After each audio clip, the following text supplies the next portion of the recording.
Labrīt, labdien! Vēl jau laikam gan skaitās rīts. Rīta stunda.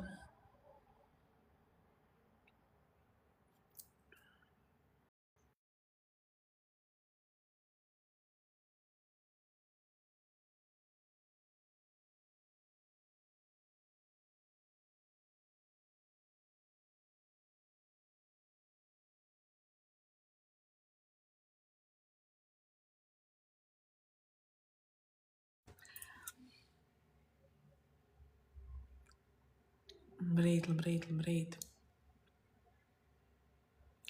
Es šorīt biju iegājusi YouTube, es biju izdomājusi, ka es gribu atstāt tur video, bet kaut kā bišķi nojuka enerģija.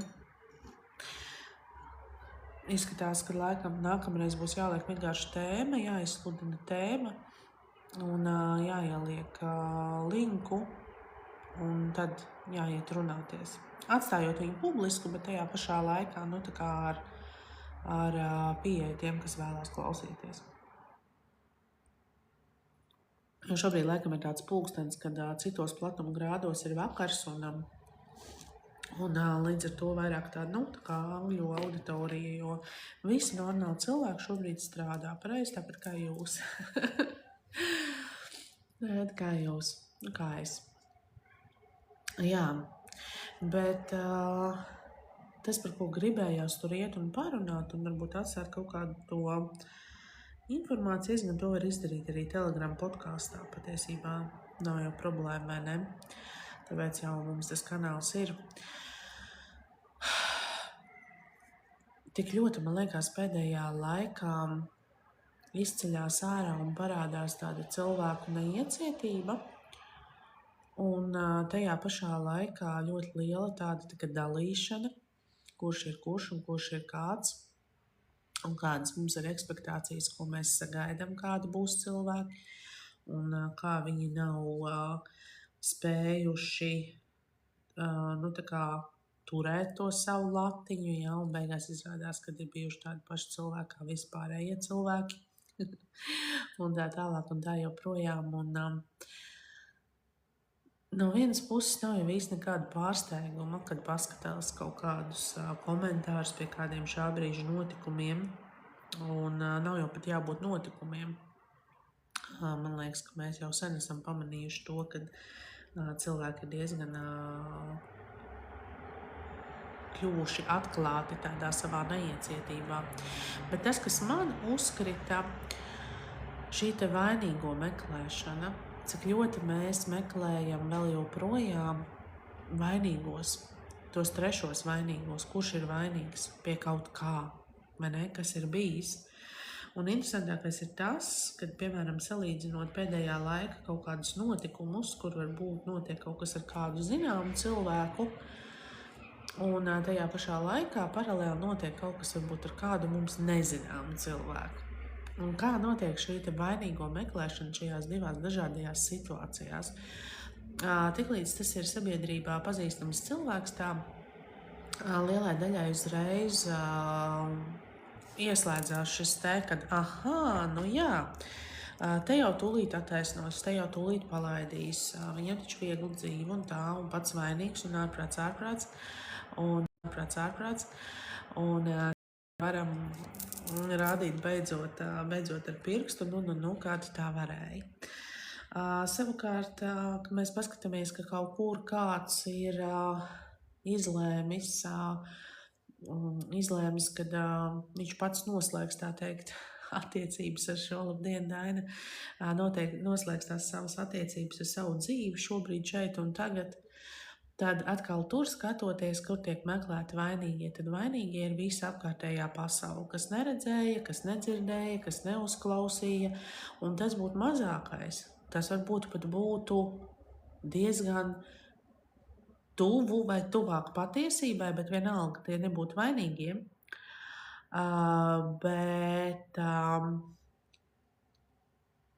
Bet tur tiek meklēti šie vainīgie sabiedrībā, un vislabāk jau valdībā. Un līdz ar to man šķiet tik patiesībā būtiski ka būtu kaut kādā momentā jāpaceļ šī tēma, labrīt, baimīgi, jāpaceļ šī tēma, kas vispār ir dvēseles ceļš, ko tā dvēsele šeit uz zemes dara, kāpēc un kādās situācijās dvēsele nonāk lomā, kur viņa ir, tur pieņemsim, pazīstama, bagāta, situēta vai vēl kaut kāda, un kādas ir viņas tās misijas, šādas dvēseles misijas, un kas notiek atkal ar tām dvēselēm, kuras, teiksim, neiztur to zemes plānu spiedienu un izdara tādas izvēles, kādas viņi izdara.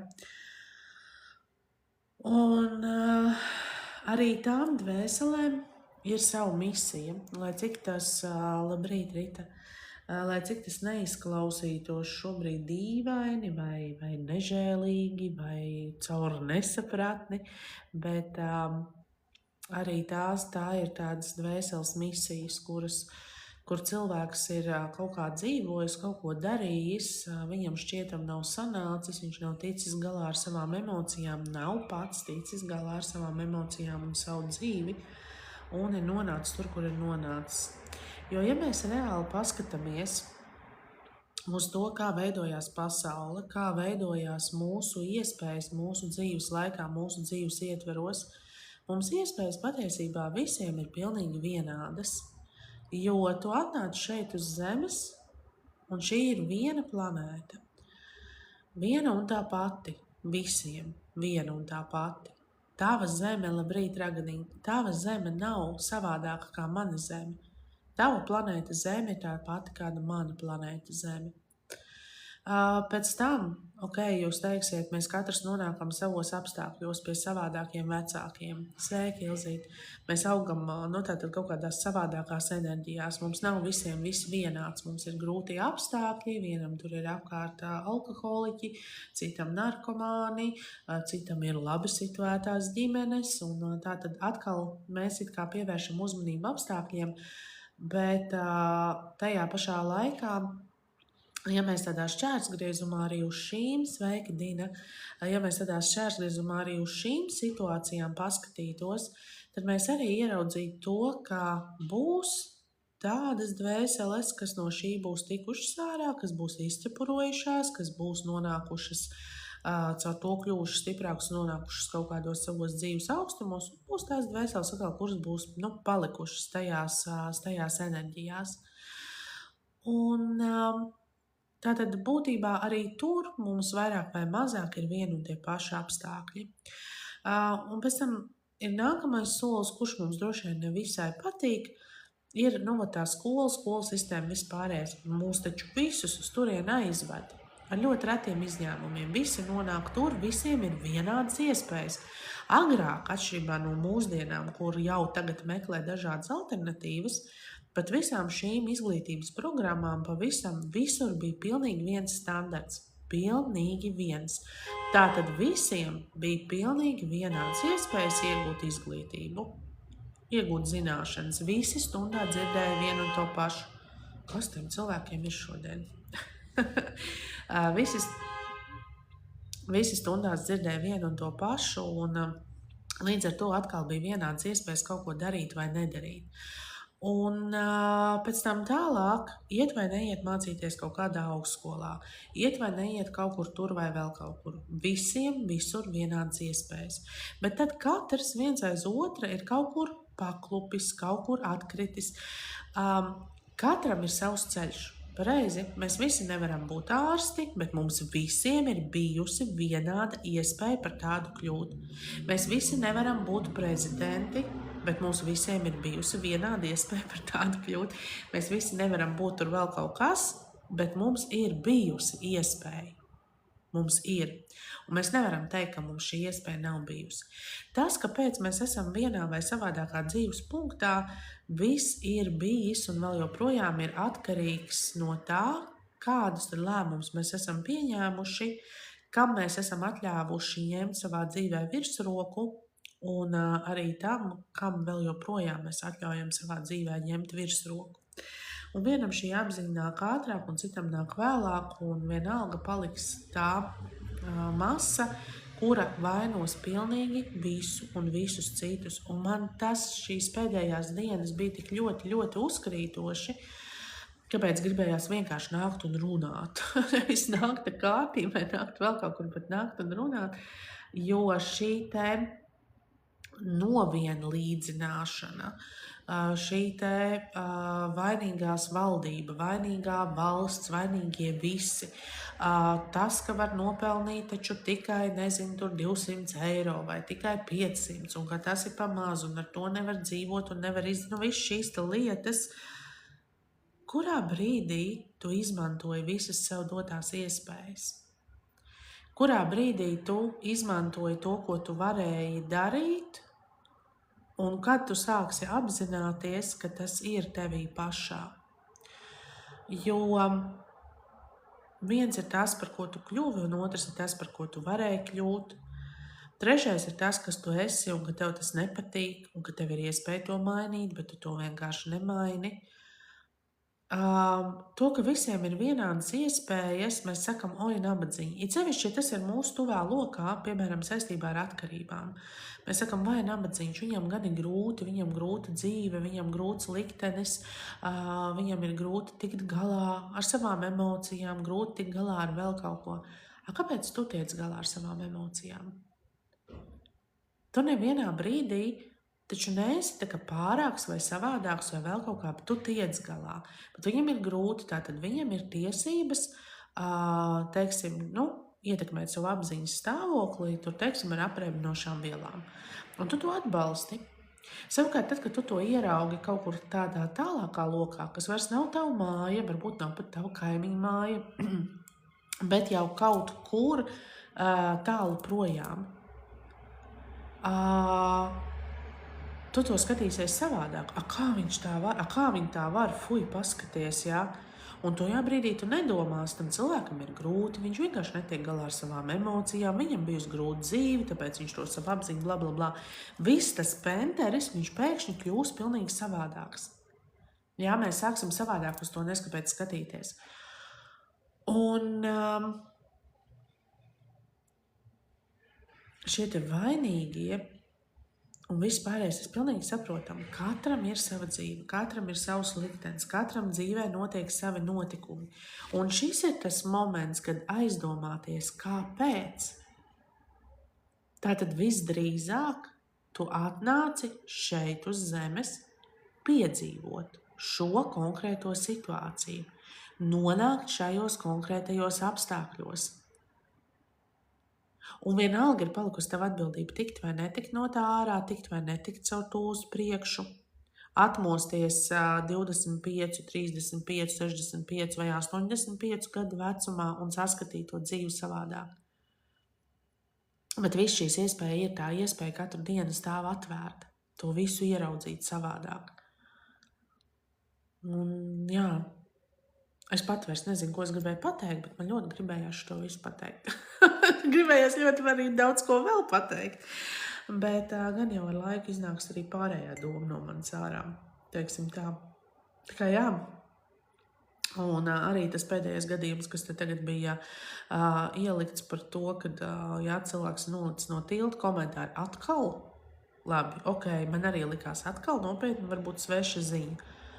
Bet pēc tam viss tas pārējais, kas ir ap to, ir aprakstīti pilnīgi visi vainīgie. Vainīga bija valdība, vainīgs bija tas, vainīga bija valsts. Mums iet vilcienu satiksme, mums ir lidmašīnu satiksme, mums ir kuģu satiksme, mums ir daudz dažādas satiksmes. Lido prom, brauc citur. Brauc tur, kur tu vari nopelnīt nevis tos 5, bet 2005. Kur ir problēma? Tad sāksies, bet man nav par ko, man nav naudas.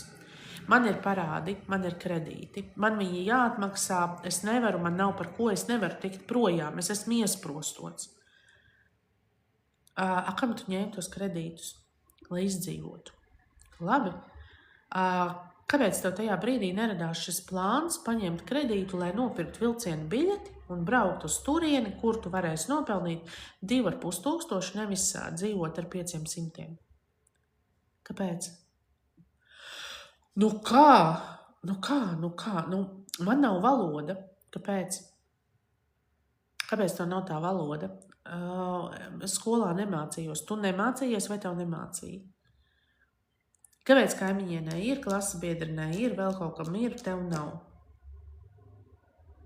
Tad nākamais ir, ok, labi, varbūt nevajag valodu, tur var runāt krieviski, var runāt nekā, tev varbūt var iedot darbu, kurš būs mazāk kvalificēts, bet tev vienalga alga būs lielāka.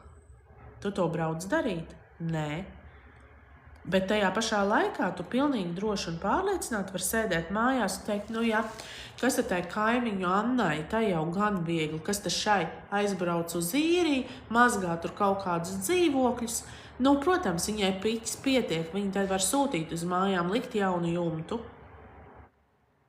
Vai tev nebija tāda pati iespēja kā tai kaimiņa Annai? Braukt uz to īrīšu, rubēt tās istabas, tu varētu to izdarīt? Pa lielam. Un šis nav konkrēts skats no jums, es redzu, ka tās, kas šobrīd sēž online iekšā, ja? Kad šis nav stāsts par jums, bet es vienkārši šo te saglabāšu un pēc tam ielikšu arī YouTube platformā, jo tur man vienkārši kaut kā neaizgāja šodien tā runāšana, jo neviens pretīm nesēdēja. Bet iespējas taču ir. Bet vienalga tiks atrasti visi šie vainīgie. Un nevienam tajā momentā, un katrs pastīsies no savas skatu prizmas, un būs tikai kāds, kurš teiks, ka varbūt tas cilvēks emocionāli neizturēja. Varbūt tas bija tas cilvēks, kurš bija ārēji visstiprākais, visspēcīgākais, kurš neizrādīja savu iekšējo pasauli, ka viņš ir vājš, viņš savā vienīgajā pirmajā pēc centajiem gadiem vājuma brīdī aizgāja nolec no tā tilta. Nē, tā taču nevar būt. Vainīgi bija valdība, vainīgi bija mazā alga, vainīgs bija vēl kaut kas, varbūt vīrs bija gan jau bija, varbūt. Jā, noteikti bija kāda trešā persona, kas bija vainīga. Jā, mājās ne tā izturējās. Un tā visu laiku. Un tā visu laiku mēs šeit apļojam starp šiem te vainīgajiem, bet nevienā brīdī tie nesam mēs paši. Un tad jūs teiksiet, nu jā, bet taču tik daudz es redzēju arī kas te tikko iepriekš komentēja, ka ir daudz ko neizdarīja, ko darītu tagad, un ka precīzi pateikts, un ka pašam jāgrib un pašam jācīnās. Labdien, Jolanta, un Aņģelītei arī veiksmīgu dienu. Jā, vai ne? Bet mēs jau, mēs kaut ko neizdarījām. Tāpēc, kad mums tajā brīdī, no tāda dvēseliskā aspekta nebija tas vajadzīgs. Mums bija jāpaliek kaut kādā konkrētā situācijā. Mums tā tad nebija jānonāk īrijā un jāmazgā mājas, lai nopelnītu, lai šitien tagad mājai uzlikt jaunu. Tātad viss šīs situācijas mēs varam pagriezt uz to, ka mums to nebija jābūt. Tā nebija mūsu loma, tas nebija tas, kas mums bija jāspēlē. Mums tajā laikā bija jāpiedzīvo citas lietas, citi notikumi, jāaiziet citi attīstības posmi. Tātad mēs bijām tur, kur mums bija jābūt, izdarījām izvēles, kas mums bija jāizdara. Un arī tad, ja mēs kaut ko būtu sapratuši agrāk, tad tas tā būtu bijis paredzēts. Bet tā kā tas tā nenotika, tad tā nevajadzēja būt. Un tad, ja mēs atkal šo visu mutuli pagriežam šādi, tad mēs saprotam to, ka tā mūsu īstā un patiesā iespēja viņa jau ir tikai un vienīgi šobrīd, šeit un tagad. Ko es tagad darīšu savādāk? Ko es tagad varu mainīt? Un arī tur, kur mēs skatāmies, vai daļa no tiem, es zinu, kad labrīt, Čiks, ir ļoti liela daļa, kas skatās, wow, jā, viņam jau tur ir nauda, riktīgi daudz naudas, pasties, jā, man gan tā nav, es tā nevaru, man tur jāskaita, tur nauda desai un tā, viņiem ir nauda, kā viņi to naudu dabūja? Viņiem viņa no gaisa nokrita. Visdrīzāk viņi strādāja. Jūs jau neredzat, vai viņš strādā no 10 rītā līdz 10 vakarā, vai viņš strādā 1 stundu dienā, varbūt vispār.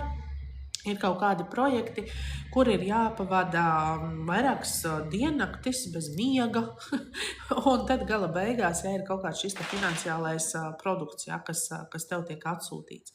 Tad būs daļa, kas teiks, jā, bet es jau nemaz nevaru, jo man taču tur, es nezinu, ir vai nu kaut kas ar ķermeni, varbūt tur invaliditāte vai vēl kaut kas, un man nemaz nav tās iespējas, un es nevaru to, es nevaru šito. Vai tev ir jāsasniedz citu cilvēku sapņi? Un te ir tas jautājums, ar ko tu jūties labi. Kad mums ir būtiski izkristalizēt, kā es jūtos labi un ar ko es esmu laimīgs vai laimīga. Vienam tie ir ceļojumi, citam tas ir vēl kaut kas, bet kādam vajag vienkārši skaistu, mājīgu vietiņu, kurā es vienkārši esmu, un kā rodās šīs vietas skaistums. Šīs vietas skaistumu radam mēs paši, kārtību radam mēs paši. Mēs tur ienākam, mēs sakārtojam, vai arī mēs ienākam un tur uztaisam bardaku. Un tālāk mums atkal aiziet visas šīs te fantastiskās lomas, ja, kad sievietē ir jādara tikai to, vīrītim jādara tikai šito. Viņš neizpildīja manas ekspektācijas, jo nemācēja malku skaldīt, viņa neizpildīja manas ekspektācijas, jo nemācēja vārīt tādu pašu boršu, kā mamma to darīja. Un aiziet atkal. Atkal ir visi vainīgie, bet ja tev tā zupa tik ļoti garšo, paņem, iemācies viņu uzvārīt. Paņem recepti. Varbūt tiešām tas cilvēks tev līdzās gribētu, bet nesanāk. Uzvārat, tad ir tik ļoti daudz iespēju, kā iziet ārā no tās vainošanas un sāk kaut ko darīt savādāk. Kaut kā tā pasakat kaut ko. Savāk es te sēžu un vāros, pat nezinu pa ko. Jā.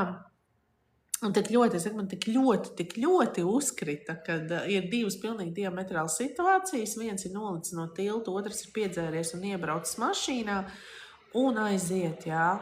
Vienā pusē tiek meklēta vainīgā valdība un sliktie radinieki un vēl kaut kas. Un otrā pusē tiek stāstīts par to, ka nu jau nesodīs un nu jau nekas nenotiks un tā. Un arī šeit tas ir bijis dvēselē uzdevums, lai novestu mūs pie šī mirkļa, kad mēs par to sākam runāt un sākam aizdomāties. Tādēļ viņš ir izgājis cauri šai savai dvēseles pieredzei, paņemot un piesēžoties pie tās stūres un iebraucot tajā mašīnā un liekot sāktai sabiedrībai vibrēt. Ja? Vai ne, runā viss un mēlēs nevar traucēt, tā ir. un tas ir dvēseles uzdevums. Tāpatās ir daudzi, kas ir bijuši šie te redzamie skandāli, kur tiek iztiesātas tiesas, tur, kad tiek bērni atņemti. Tur bija viena sieviete, kam tos bērnus atņēma, un tad tas bija jau skandāls starptautiskā līmenī. Un arī tur, cik ļoti dalījās. Tas, kā mēs uz to skatījāmies, ārprāts, kur tad taču bērniem jādzīvo pie mātes, un taču tas ir viens.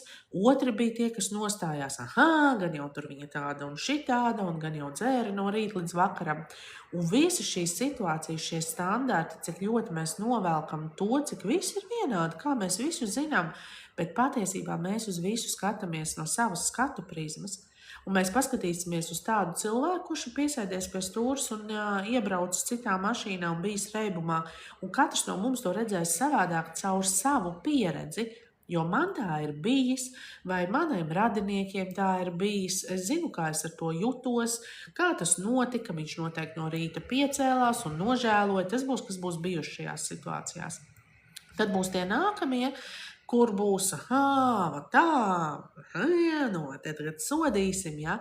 Un tā tālāk, un tajā visā mēs ejam iekšā arvien dziļāk un dziļāk, bet jebkura šī situācija ir iedot, lai mēs sevi ieraudzītu, uz sevi paskatītos, uz savām vērtībām. Mums ir tik ļoti svarīgi patiesībā katram no mums, lai mūs sadzird, lai mums ir, kāpēc mums nepatīk šie sabiedrībā redzamie cilvēki, kāpēc mēs esam gatavi mesties virsū un viņus apēst dzīvus. Tāpēc, kad viņi tic saviem spēkiem. Viņi sev notic, viņi dara to, kas viņiem patīk, viņi sevi izpauž, viņam patīk dziedāt, viņš dzied, viņam patīk spēlēt, viņš spēlē. Un mums liekas, kā tas var būt, viņš tur sēž un spēlējās, ja, tur pie klavierītēm, ja, un viņš tagad to naudu pelnīs, ja man tur jāiet, ja, tur smago darbu strādāt. Un tās ir lietas, kas mūs triggerē. Un šeit ir tā atbilde daudz jautā, kas tad ir tas triggeris? Gadījums glāzums jau uzgāzi virsū. Kas tad ir tas triggeris, kuru sauc par manu spoguli? Vot šis ir tas triggeris, ko sauc par tavu spoguli. Tev citos nepatīk tas, ko tu nespēji atvērt sevī. Jā, nu kāds viņš tur tāds tagad iet un tagad saka, ko domā. Tas nozīmē, ka tu nespēji pateikt, ko tu domā. ka tu nespēji brīvi izpaust kaut kādas savas emocijas. Jā, viņiem jau viss tā viegli, ar vīru paskat, cik viegli saprotās, jā, un, tur jau kaut kas jau tur nav, jā, kas tam viņiem vienkārši viss no gaisa krīt, tāpēc viņiem viss tā viegli, jā. Tas nozīmē, ka tu atkal savā dzīvē nespēji visam pieiet ar vieglumu, to vajag turēt kontrolējošo ķepu virsū, visam ir jābūt, tā kā jūt, jā, ka notiek dzīvē kaut kādi notikumi. Un šis ir tas, kas ļoti, ļoti izceļ šīs lietas ārā, un arī ar to pašu lekšanu no tā tilta. Būs vieni, kas sāks ar visām tām valdībām vispār, jo viņiem arī viņi ir tādi upuri dzīvē, viņiem ir tik grūti, ka viņi būtu gatavi arī šādi, nevis meklēt risinājumus vai mēģināt saprast, ko es varētu šobrīd darīt savādāk vai mainīt savu attieksmi, vai mainīt savas prioritātes, lai es varētu būt priecīgs caur tiem resursiem, kas man ir iedoti. Bet vieglāk vainot kā citu, un te būs tie otri, kas uz šo situāciju skatīsies un teiks, ka jā, noteikti sirds sāpēja, jā, noteikti bija iekšējie pārdzīvojumi, tātad viņam ir šie iekšējie pārdzīvojumi, viņš šajā situācijā to saredz. Pienāks vēl trešais pateiks, vīrs vainīgs, vīrs mājās sita, noteikti, un tāpēc nezināja, ko dara, tā tad ir bijušas šādas situācijas. Mēs visur tik ļoti ejam caur savu skatu prizmu, un tas ir tas, ko man, piemēram, gribās iedot, vai jūs uz tiem kursiem nākat, vai jūs šeit sēžat klausaties, vai atnākat uz to taro konsultu, vienalga, caur kurieni iedot to, ka ir šis dvēseliskais skatu punkts, ka mēs uz šo visu varam skatīties nevis no augšas tādā tā kā iedomības ziņā, bet skatīties no augšas uz to, kā uz sistemātisku spēli, kurā katrs ir ielikts savā laukumiņā, savā smilškastītē. Un ja tev ir paredzēts būt smilškastē pie 2gadniekiem, kur ir mazais zemais slitkalniņš, tu nevari uzreiz pāriet uz to laukumu, kur ir tas, 10-metrīgais slitkalniņš, no kura braukt lejā, vai kaut kāds karusels, no kura tu vari izkrist, jo tu vēl neprot turēt līdzsvaru. Mēs katrs esam savā laukumiņā. Savā.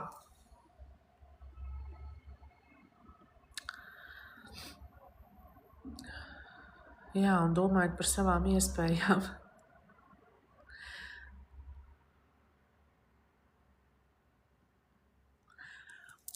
Ar vīru esam ļoti dažādi, bet kaut kā nevar iedomāties, ko mainīt, pat laikā pievelk.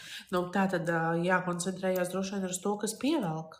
Un jautājums, vai ir kaut ko jāmaina, jo ja jūs vēl joprojām esat kopā, tātad ir kaut kādas kvalitātes, kuras jūs viens otram sniedzat. Un šeit atkal ir tas, ka mēs tagad atvērsim žurnālu, vai atvērsim psiholoģijas grāmatu, vai atvērsim vēl kaut ko, un tur pretīm sēdēs visi šie sistemātiskie apraksti, kur būs rakstīts, ja tev nav intīmā dzīve tāda un šitāda, tās nav attiecības.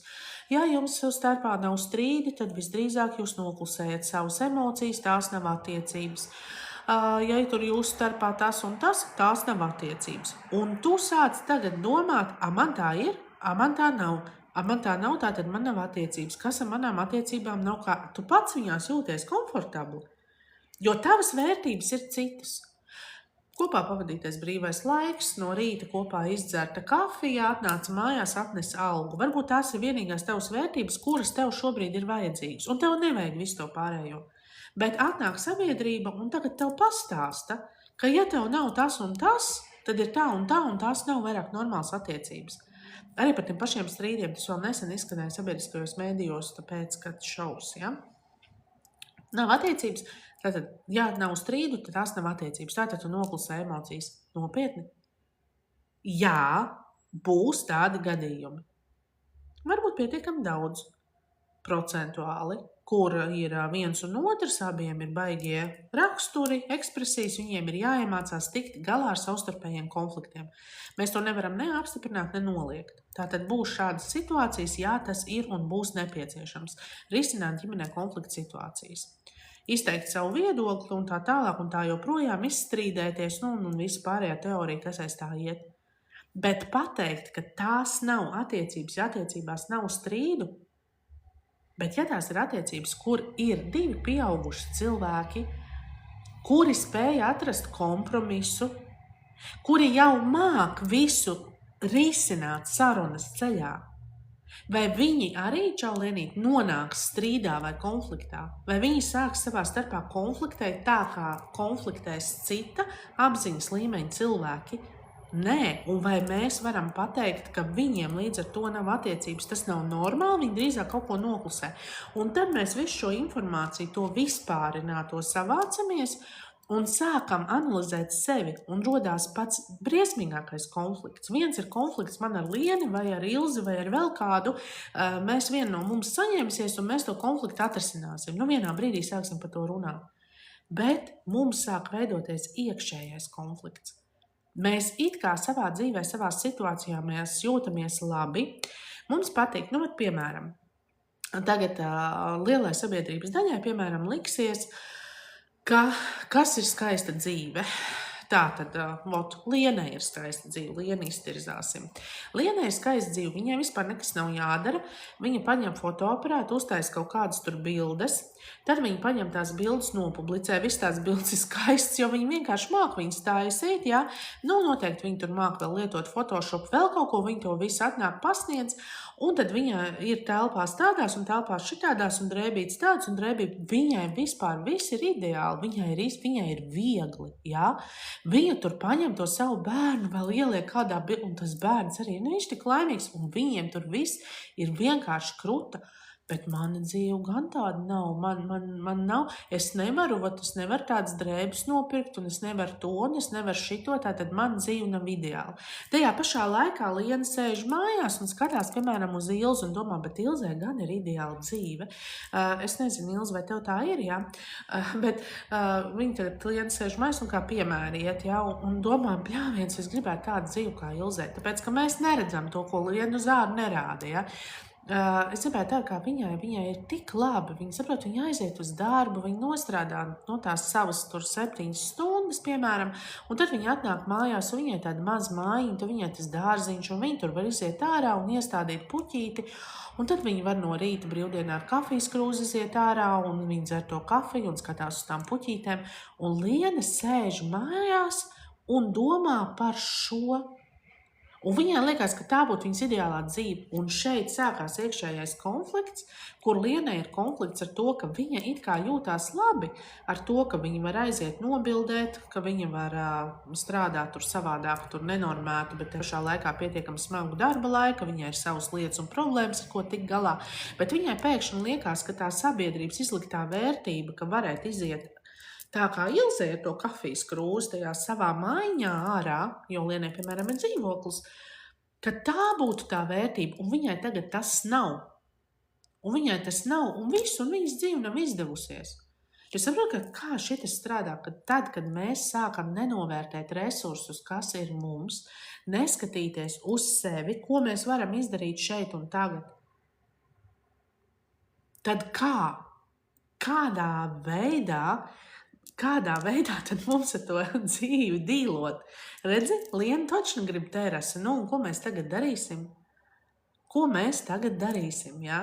Liena grib terasi, un Lienai vairāk nepatīk savu dzīvi, tādu, kādu viņu dzīvo. Viņai ir konflikts, un viņai teikt liekas, ka viņas dzīve nav izdevusies, jo viņa nedzīvo tai mājā, jā. Ilzē kā liekas, ka viņai galīgi bļāviens, viņa taču varētu arī tā vienkārši aiziet, un uztaisa bildi, un viss, un ir, ja? Un diena ir, un darbiņš pabeigts, un Ilzē varbūt nemaz nepatīk, kad viņai atkal visas brīvdienas būs jāpavada ar kapli rokās, sāksies vasara, vispār neko citu nevarēs darīt. Un visas šīs lietas mēs, mīļie, mēs katrs esam savā vietā. Mums ir iedots tas, ar ko mēs spējam tikt galā. Jā, redzi? Liena laimīgā, jā, Lienai nav jāgrāb lapas, bet Ilzē ir jāgrāb lapas, jā. Savukārt, nezinu, Liena atkal domā, viņai tagad ir jāsēž un jātīst kaut kādas tur bildes, viņas visas jāpēt un vēl jāapstrādā, stundām jāapstrādā, lai vispār vienu bildu no tūkstoti varētu ielikt tagad Instagramā, jā. Viņa labprātāk tajā laikā iet un grābt lapas. Bet tās ir atkal jūsu izvēles. Vienai būtu tur, kur grābt tās lapas, un otrai būtu tur, kur strādāt ar tiem saviem attēliem, un jūs jau lomām nemainaties. Kaut gan, ja jūs ļoti gribētu, jūs to varētu darīt, jo iespējas jums ir vienādas. Tur ir pieejams mājas, uz kurām var iet dzīvot, un tur ir pieejami fotokursi. Aizej, izmācies un fotografē, ja? Tikai tu to nedari. Nedari kāpēc, jo iespējams, ka tas nav par tevi, tā nav tava loma, un tas viss ir pilnīgi visā iekšā. Gan mūsu attiecībās, gan visā, ka mēs sākam visu šo te salīdzināšanos. Kas un kā, kad, kam un kāpēc būs. Vot tā. Ai, būšu izrunājusies. Šito būs jāsaglabā. Man 20% baterijiem.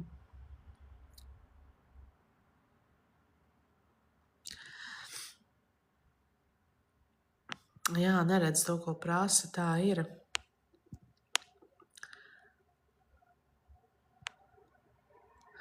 Jā. Re, kur Ilzē ir pat labs fotoaparāts, atliek tikai sākt. Tā, man liekas, ka man vajag vadu. Un vispār, mīļās dāmas, jums jāstrādā, nav? To pašu gan varētu arī man pajautāt.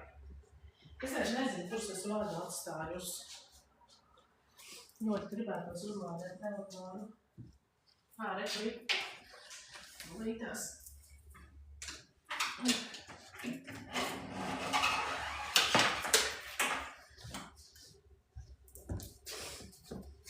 Jā, tāpēc, kad man patiešām uzsita, ja, to domu un to sajūtu, kad es šodien tur iegāju un papētīju, ja, ko cilvēki raksta, kā viņi, tā kā saskata tās lietas un,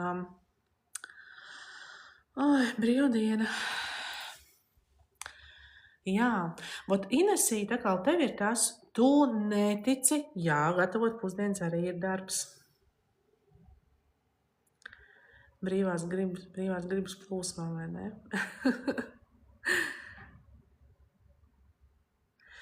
Jā. Tā upura pozīcija, viņa ļoti visur šobrīd lien ārā. Bet tāpēc jau arī tas viss notiek. Viens tur kaut kur iebrauc, viens kaut kur nolec, viens vēl kaut kur, lai mēs to sāktu ieraudzīt. Tās dvēseles izpilda savu misiju. Viņi rada šo rezonanci, lai mēs to sāktu redzēt. Un vēl ar ko es jums iesaku būt uzmanīgām, jo tas ir kaut kas, ko es esmu ievērojis vēl pēdējā laikā, ir parādījusies tā saucamā pseido gaisma. Es viņu tā saucu pēc savām sajūtām, kur stāsta labas lietas, runā labas lietas, it kā arī visi šie dvēseles ceļi un viss tur, it kā viss kaut kas tas pats. Kā var atšķirt patiesu informāciju no nepatiesas informācijas? Ļoti vienkārši. Mēs dzīvojam šeit uz zemes caur savu brīvo gribu un caur to, ka visam ir vieta būt. Tiklīdz informācija nāk caur skatu prizmu, ka viss cits ir slikti, ka viss cits ir nepareizi un parādās noliegums, es vairs nebūšu tas, es vairs neatbalstu šito, šitas ir slikti, tas ir slikti. Viss, jebkas, kas notiek mums apkārt, tam visam ir jābūt. Tas ir kaut kas, kam ir jāaiziet cauri. Katrs caur to savu smilškastīti, caur kaut ko mēs izspēlamies. Tātad nav pareizi, nav nepareizi. Nav pareizais brīdis un nepareizais brīdis. Un tāpēc, ir ļoti vērts pasakot līdzi arī visiem šiem te, kas dod un nes kaut kādu informāciju vai aicina uz tām pašām konsultācijām kaut ko dot un stāstīt. Paskatīties, kā viņiem rezonē vispār šī te apkārtējā tas skatu punkts kopumā. Jo es esmu pamanījis, ka vien vairāk parādās tādi ļoti, tā, ka ja tev jau ir spēcīgs ego, ka tev viņi padarīs vēl spēcīgāku. Un, tā kā ļoti krasos tādos vērtējumos iet iekšā, ka tas ir slikti un tas ir iebīgi, un vēl mēģinot pietuvoties lielākai sabiedrības daļai, esmu pamanījusi, ka sāk izmantot netīru valodu, bet lai cik tas man ir citreiz bijis tā, ka man saka, tev Solvit, nebesī, cik tu vari mēģināt izteikties, es nemēģinu. Man vienkārši tas ir mans, tā es runāju. Ko tu no sevis vari tēlot? Kāpēc tu nevari kā normāli cilvēki ņemt un nolamāties? Es jau nesaku, ka es kādreiz nenolamājos. Ir situācijas, ka man vajag izlādēties un es nolamājos, ja? Bet arī mēs skatāmies uz to, kā tiek pasniegta informācija. Un tad, ja mēs gribam ar šo informāciju tagad pienākt tuvāk kaut kādam sabiedrības slānim, un tagad mēs runāsim ar visādiem nesmukiem vārdiem pa vidu, nav pat runa tikai par labu vārdiem, bet vispār kā veidojās valoda, tas arī bieži vien ir rādītājs tam, kad nav tīrs šis informācijas kanāls. Un par Inesi, ko es sāku teikt un nepateicu, Inese, tev vairāk ir jātic sev. Tu ļoti labi zini, tu ļoti labi redzi, ļoti labi jūti, bet tu baidies kaut kāda iemesla dēļ pateikt savu viedokli. Atnāc uz ēnu spēli. Mums vakar bija izcila ēnu spēle. Es nezinu, jātais droši vien vēl kādreiz, gan jau vēl kāds no jums gribēs piedalīties. Raganīni var pastāstīt.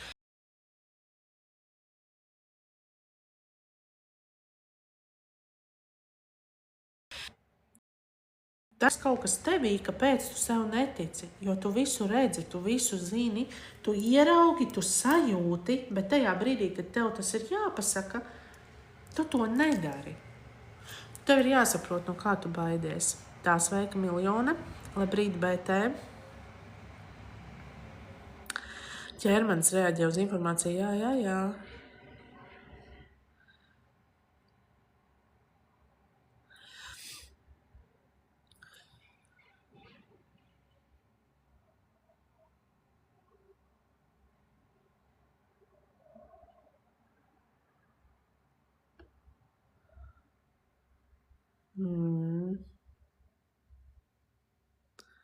Jā, vai sēdi, vai raud, vai veidot dzīvi. Jā, Inesīt, par šito tur pateica sievietē vai pateica vēl kaut kam. Mēs šajā video, ja mēs tagad tā parunājam kā cilvēks ar cilvēku no sērijas par konkrētu, labrīt, Saulīt, par konkrētu situāciju, par konkrētu video materiālu, mēs neredzam šī video sākumu. Mēs neredzam, vai šis cilvēks nav izprovocēts. Mēs neredzam to, ko šī sieviete ir darījusi vai teikusi pirms tam. Mēs neredzam, ar kādiem vārdiem vai kaut ko viņa ir nākusi. Un ļoti sen jau mūsu sabiedrībā ir diezgan grūti nošķirams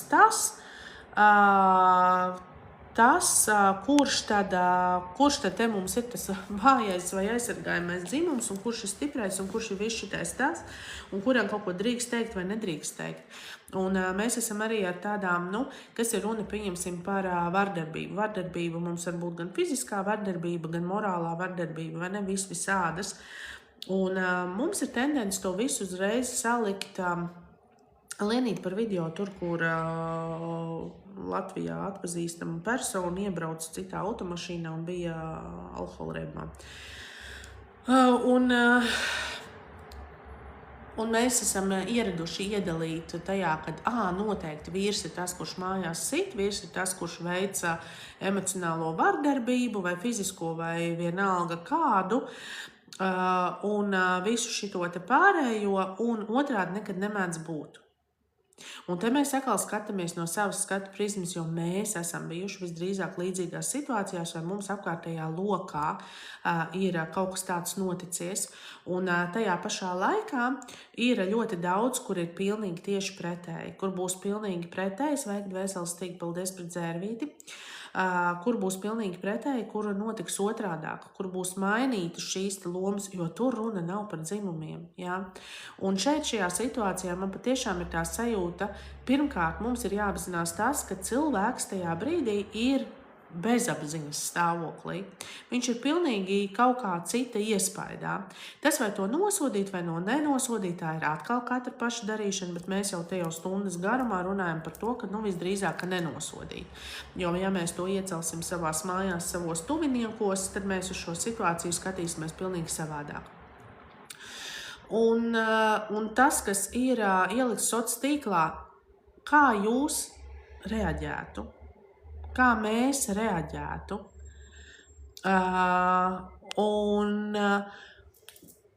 Un ko mēs pateiktu un ar kādiem vārdiem, ja mēs caur savu bezapziņu vai apziņu vai caur kaut ko vienalga saprastu, ka tajā momentā atkal notiek filmēšana, atkal ir sejā iebāzts telefons, tūlīt tas viss ies un aizies, un mēs neredzam un nedzirdam, kas līdz tam cilvēkam ir pateikts. Situāciju mēs tagad nevaram vērtēt. Mēs nevaram vērtēt no tā viena kadra.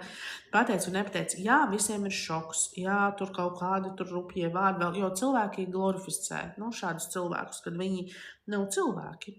Jā, viņi ir kaut kādi īpašāki, viņi ir savādāki, viņiem noteikti nepiemīt cilvēcīgas īpašības vai reakcijas vai emocijas, bet tas viss ir ļoti, ļoti, ļoti duāli.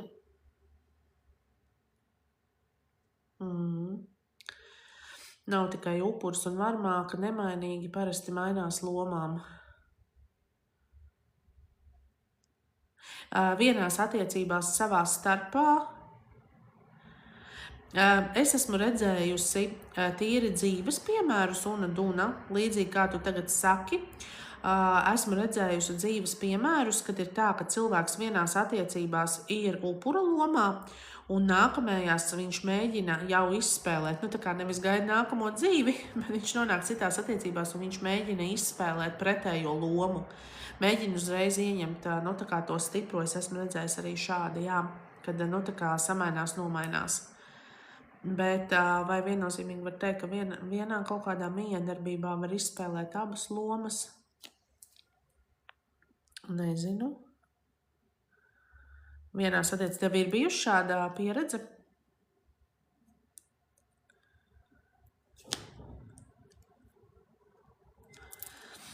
Es nenoliedzu. Visādi var būt.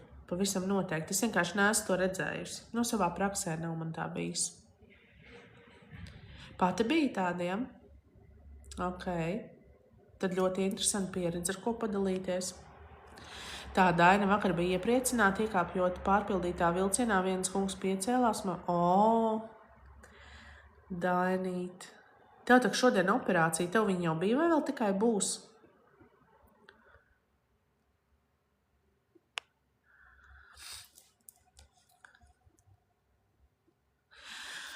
Jā, vesels tīk, tev tak jāstrādā. Kas strādā? Jā, Liena par to tirzāšanu. Jā, bet katrs man liekas arī viņu iztirzāt citu iemeslu pēc. Es arī nevarēju nepatirzāt, tāpēc, ka tāpat kā tu pati rakstīji, kad bišķiņ, pat nav šoks par sabiedrību. Mēs ļoti labi zinām, ka mēs dzīvojam tādā sabiedrībā, bet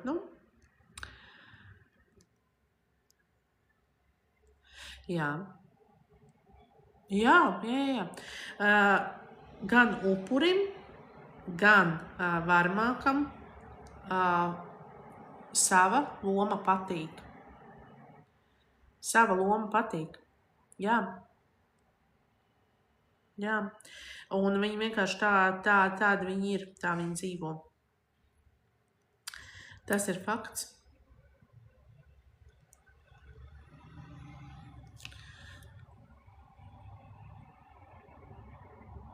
Pēc pusstundas brauc uz Rīgu.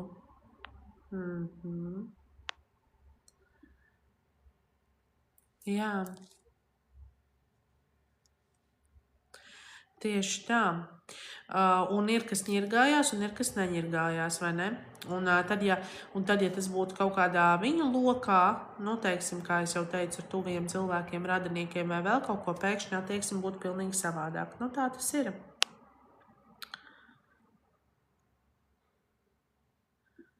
Nav austiņa, tāda veselstīga, vajag austiņu. Jā, dziļās sarunas.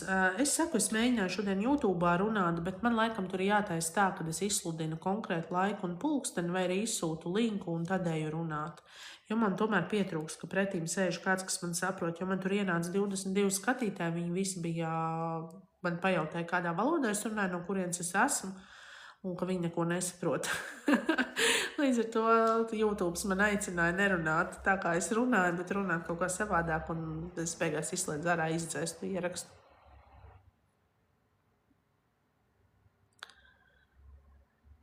Jā, ja mēs neatbalstam upurus sadusmējās.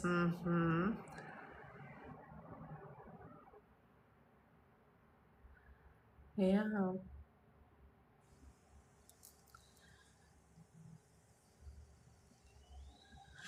Jā, bet, zini, Lienīt, montē un kaut kādu laiku arī montēs. Es tagad skaļi nerunāšu par kādu citu situāciju, kas skār man personīgi, kuras arī zinu, kā tas viss notiek, un uzmontē ne tikai bildes, bet uzmontē arī veselu ziņu materiālu, kas ir pilnībā nepatiesa ar aprakstu.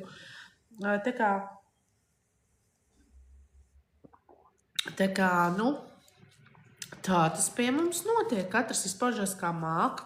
Tas ir viņu tāds mākslinieckās izpausmes, radošums. Jā. Tur rada radošas bildes, viņi rada radošas. Galvenais, lai kļūtu populāri. Lai ir aktuāla tēma, kura pēc 2 nedēļām jau būs pazudusi. Lai būtu aktuāla tēma, lai uz tā varētu savākt laikus un uzmanību, gūt uzmanību. Cilvēkiem trūkst uzmanību, tāpēc viņi mēģina gūt sev uzmanību, caur uzmanību, ko kāds cits jau sev ir izpelnījies.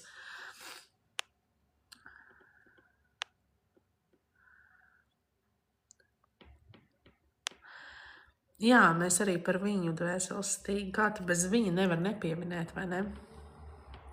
Bet es pilnīgi vispārīgi. Es par saku, man izcēla visu šīs sajūtas 2 situācijas. Tā nolikšana no tilta kārtējo reizi un komentāri zem tā. Un šis gadījums un komentāri zem tā.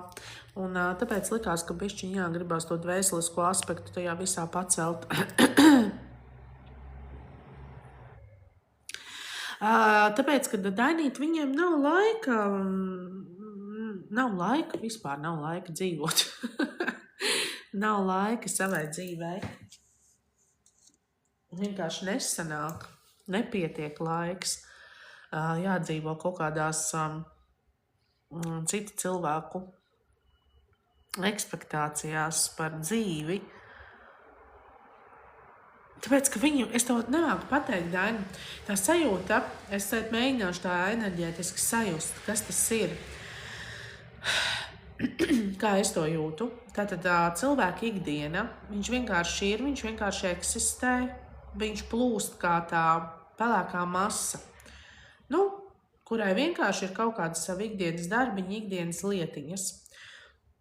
Un viņa dzīves galvenais trūkums ir tas, ka viņu neredz un viņu nepamana un viņu nenovērtē. Viņu neredz, nepamana un nenovērtē viņa vistuvākie cilvēki. Tētis, mamma, brālis, māsa un tā tālāk un tā joprojām. Varbūt jau sieva vai vīrs vai vēl kaut kas tātad būtībā nav novērtējama. Viņš iet un dara darbu, kurš ir vai nedara darbu nekādu, vai arī viņš varbūt ir tikai ceļā, jo ļoti daudz šīs lietas dara patsmetnieki, kuri vēl īsti nav neko sasnieguši, bet ļoti gribētu. Un tātad tas kopējais cilvēka iekšējais emocionālais stāvoklis vairāk vai mazāk ir balstīts uz to, ka viņu neredz un viņu nedzird. Un tā ir automātiska, gribās teikt, pat automātiska reakcija uz šādiem notikumiem vai situācijām. Pirmais, ko šāds cilvēks darīs, izmantojot mūsdienu tendences, kas ir dzīvošana sociālajos tīklos, viņš scrollos cauri un meklēs jebkuru vietu, kur piečakarēties, kur iespraust savu viedokli. Tālāk viņš pētīs to, vai uz šo viedokli reaģēs. Vai tur sniegs komentāru, vai pieliks sirsniņu, vai uzliks heitu, vai izdzēsīs, vai vēl kaut ko. Tātad caur to viņš jau sāk gūt uzmanību. Viņš jau savāc sev trūkstošos uzmanības punktiņus. Pēc tam viņš saprot, ka viņam tas patīk, ka beidzot viņš ir pamanīts, ka viņu vismaz atpazīst pēc, Nika jumtu karalis. Kaut gan patiesībā viņš ir pagraba žurķis, ja? Un viņš sāk ieiet šajā lomā. Sākās viņa pseido dzīve. Viņš vairs nedzīvo savu realitāti, kurā viņa realitāte ir kas? Ķermenim vajag padzerties, vajag paēst, vajag aiziet uz toleti.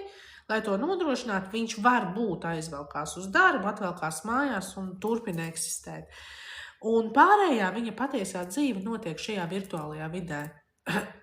Un tur viņam trūkstošā uzmanība, tur viņš ir atpazīstams, ieraugāms, sadzirdēts, un viņš šādā veidā gūst savu enerģiju. Un tieši tik vienkārši. Un līdz ar to vairāk nav runa par to, ka viņam nebūtu laika publicēt šādas lietas par citu dzīvēm un visu pārējo, bet tas ir viņa apzināts darbs. Caur to viņš dzīvo. Tā ir viņa dzīve. Viņa dzīve. Viss savādāk nav. Pagraba žurts. Nu jā, tā pateicās.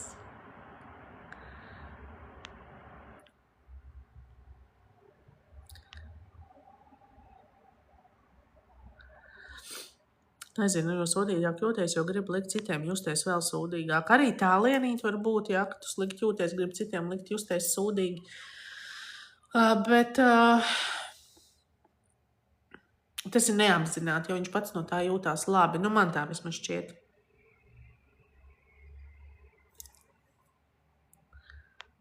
Visos stūros, jā, nu taču nevar paklusēt.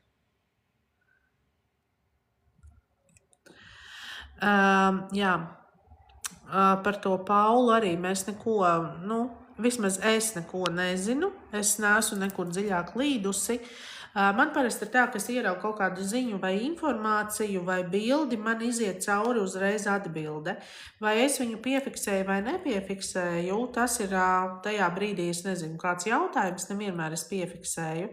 Tā man bija ar to nesen atrasto cilvēku, ko atrada tagad pēc vairākiem mēnešiem, tur tajā piemājas kaut kādā dīķī, vai kas viņš tur tāds skaitījās, kad pirmo reizi televīzijā parādījās bildi, ka viņš ir pazudis, kad bija skaidrs, ka viņš vairs nav.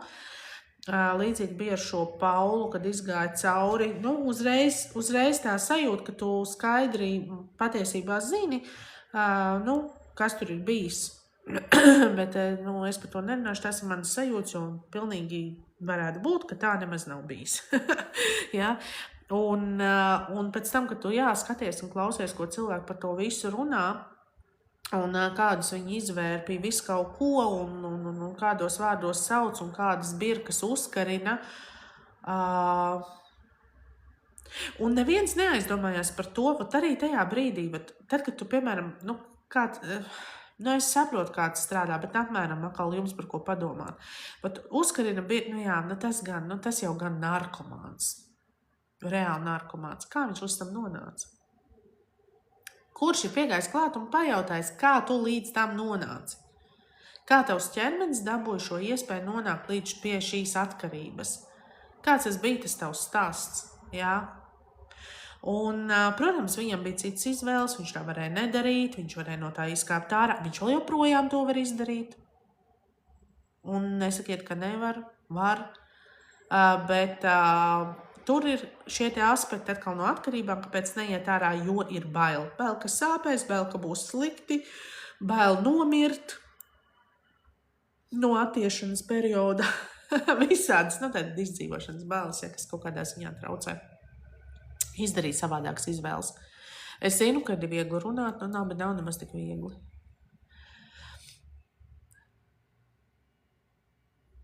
Palika skumji, vai ne? Dvēselstīgi atsūtīja ziņu, palika skumji. Es arī ieraudzīju, godīgi sakot, es tajā attēlā, tur, kur es vairākas reizes skatījos uz šo attēlu, un tas ir tas, ko es laikam teicu YouTube'ā, bet tā kā es visu izdzēsu, tad var šeit teikt jau vēlreiz, pievērsiet uzmanību cilvēkiem, cilvēka sejai. Cilvēka sejai, nokrāsai, acīm, tur, kur ir pazudis šis acu dziļums, kur ir pazudis tāds dvēseliskais prieks, viss mēs īstenībā varam šo informāciju ieraudzīt un nolasīt, un tā kā tu saki, kad ir problēmas, ka ir meklēts veidu, kā no tām problēmām tikt ārā, tikt vaļā, bet sabiedrībā jau uzreiz viņi jau nāk ar citu viedokli. Tu jau tur slavdēji, tur mākslē, tu picis var šitām, kas tur tev, tur paņems to vai paņems šito un tā. Bet kā līdz tam visam nonāk, ka tas viss ir darbs un, ne par to ir stāsts. Dzīvojot upuru lomā, gribējās padarīt galu, bet uzņemoties atbildību par savu dzīvi, šis viss pārgāja, tā raganī, dodies apritē. Jā.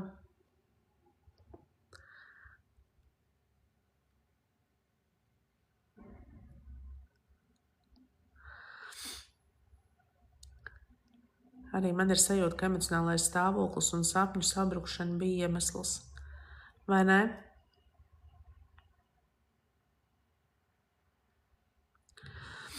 Nezinu, Kristīnīt, ko tavs vīrs par tevi domā.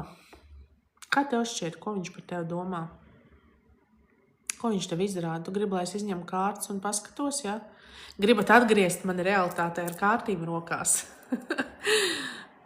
Es apstīšos pārējos komentārus, atgriezīšos pie jautājuma, ja tu vēl šeit esi.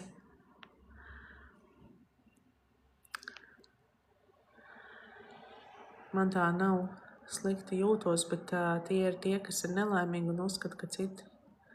Jā, un tie...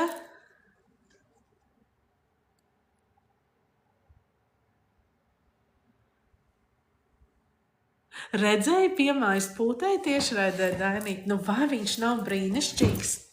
Man vakardien man piemājas pūtēji bija nomainījis piemājas reperis. Viņš repkoja vāciski. Labi, es izņemšu pie reizes kārtas ārā. Saprotu, ka ir arī uzdevušies kaut kādi jautājumi.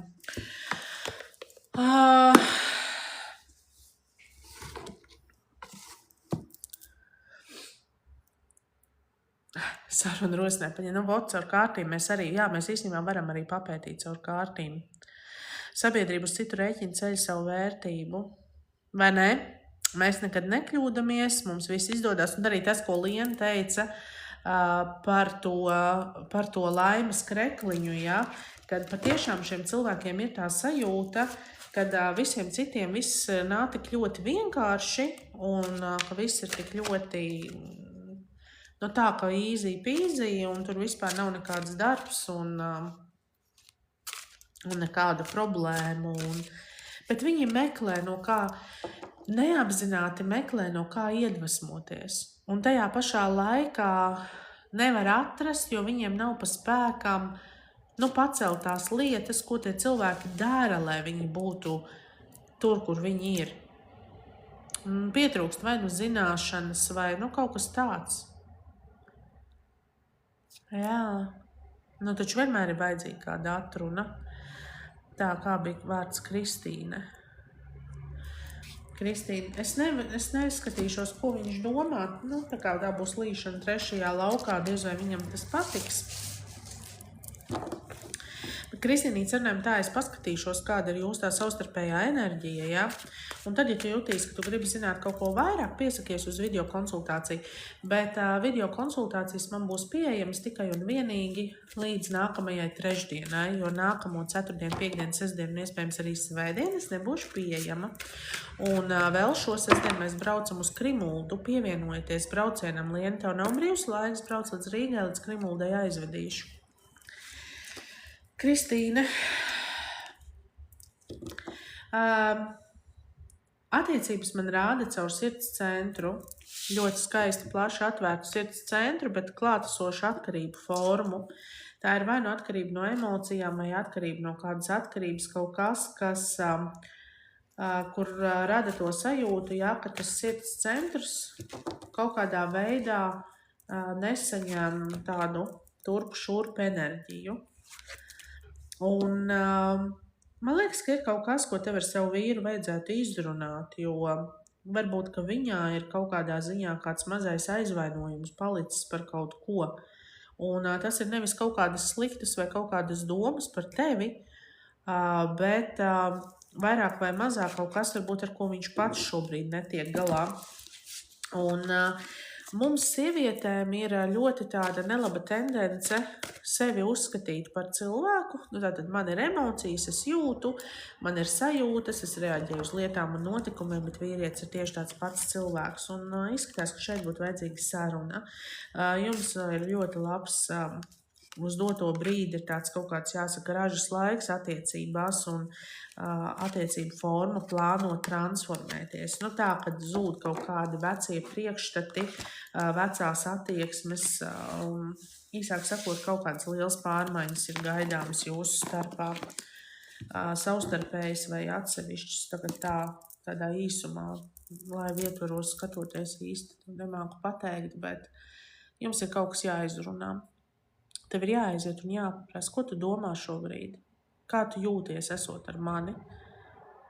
Tas ir varbūt tas, kur tu no viņa varētu iegūt kaut kādu atbildi un tev ienākt skaidrību, un varbūt tas arī ierosina kaut kādu šo transformāciju, tālāku, savādāku, savstarpējo miedarbību. Čiksiņ, kas būs Krimuldā, sestdien būs, tā sestdien ir salgrieži, pavasara salgrieži, un es veidoju katru gadu vismaz vienu reizi tās enerģētisko pastaigu. Tātad mēs dosimies par vienu konkrētu dabas taku, un viņa ir ļoti enerģētiski spēcīga vieta, un šī pastaiga līdz ar to ir mazliet ar meditācijas un dažādiem citiem elementiem arī caur šīm saulgriežu enerģijām, un tā ir pastaiga mazliet klusumā un mazliet savās sajūtās, un caur ļoti tādu spēcinošu enerģētisku gaismas lauku, un tas būs tas, kas notiks, un kas vēlās, var pieteikties, pievienoties. No Rīgas vēl, kādi 2 cilvēki varētu iesaisties, 2 cilvēki mašīnā ar manīm kopā aizbraukt, kurš var ierasties tur uz vietas konkrētā laikā pulkstenī. Un dalībai es tomēr ņemu ziedojumu, tā kā enerģijas apmaiņu ņemu par to, jo tur ir savu procesu, bet man būtu pirms tam jāzina, kuri cilvēki būs, lai zinātu, cik būs, vai ir lietas, kam man ir jābūt līdzi. Tad mēs tev gaidīsim, atsūti man ziņas, tev pateikšu, cikos, kurā vietā tev būt.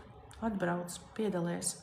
Ziedojums tas ir pilnīgi pēc sajūtām, cik liekas, ka gribās iedot, jo bez tā es esmu pēdējā laikā kļuvusi ļoti enerģētiski pie šīm lietām pieturos, kad ir lietas, par ko ir jābūt enerģijas apmaiņai. Kaut gan liekas, tā taču vieta un daba un tā, bet tā būs tāda skaista kopā būšana, un ja gribās arī ieiet dziļāk arī tajā enerģētiskajā pasaulē, pajust un paskatīties.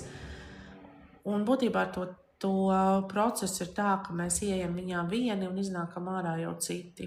Tāds ļoti labs jaunu sākumu aktivizēšanas posms vēl kopā ar to, kad ir arī saulgriežu enerģijas.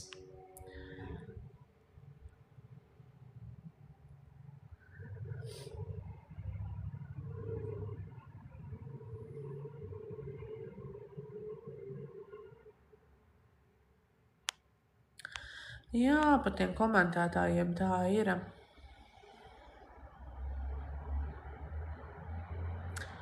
Agrāk grāmatas un tagad seriāli pseido dzīvei. Arī tā var teikt, jā.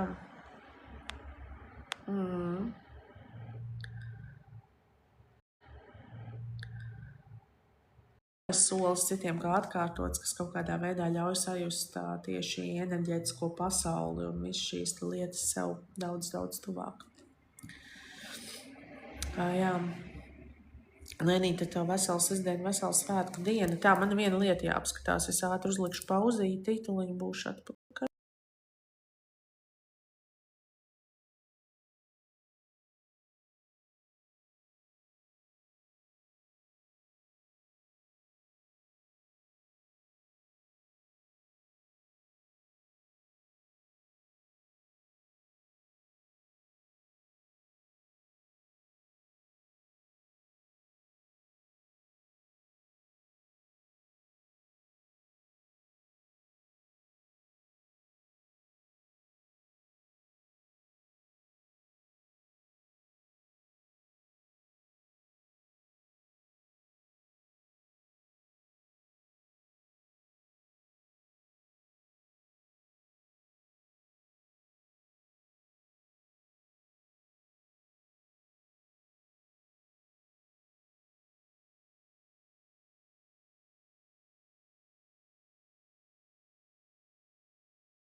Būs labi, Dainīt.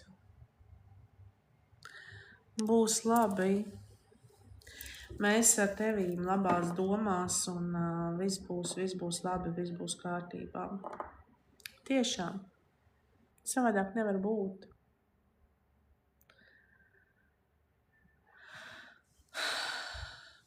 Jābūt visam kārtībā. Nu, lūk. Šodien daudz kas izrunāts, vai ne? Tāda runājamā diena būs šo laivu tiešām jāsaklabā. Jā, tādēļ arī ir domāta dziļā elpošana, un es tavā vietā arī būtu nobijusies, un es tavā vietā vispār neeju pat pārbaudīt, kaut gan es zinu, ka man varbūt arī vajadzētu, un tāpēc es ļoti abrīnoju tavu spēku, tavu spāru, to, ka tu esi aizgājusi, izdarījusi, izvēlējusies, ka tu dosies, un tev viss būs vislabākajā kārtībā, jo tu esi ļoti drosmīga sieviete. Un tu varēsi elpot, un tā elpošana tev aizelpinās visur, kur tev vajadzēs. Ir mieriņā, ir pēc tam nemieriņā. Kur būs jānonāk, tur būs. Viss būs forši.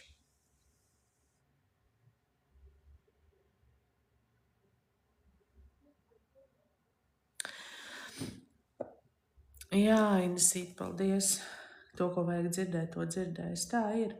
Jā, es no vienas puses arī par šo padomāju, kad varbūt man tā vēlme tur kaut kur iet, un lai ir šie te paliekošie video un viss pārējais, ka varbūt viņi ir lieka, jo, nu, kā tu saki, patiešām, kas ienāk, tas ienāk, kas dzird, tas dzird, nu, kad viss ir tā, kā tam ir jābūt. Bet jā, kaut kad reizēm ir tā sajūta, ka kaut kur kaut ko paliekošu gribās. Un tā ir tāda dīvaina sajūta, liekas, man šodien jāizdara kaut ko tādu, nu, vat, lai paliek tā pēda tai pasaulē. Man tā ir reizēm, es nezinu, vai jums tā ir, man tā reizēm ir. Un tad ir tā, kad ir tā sajūta, bet nenāk ne informācija, ne iedvesma to paliekošo pēdu izveidot.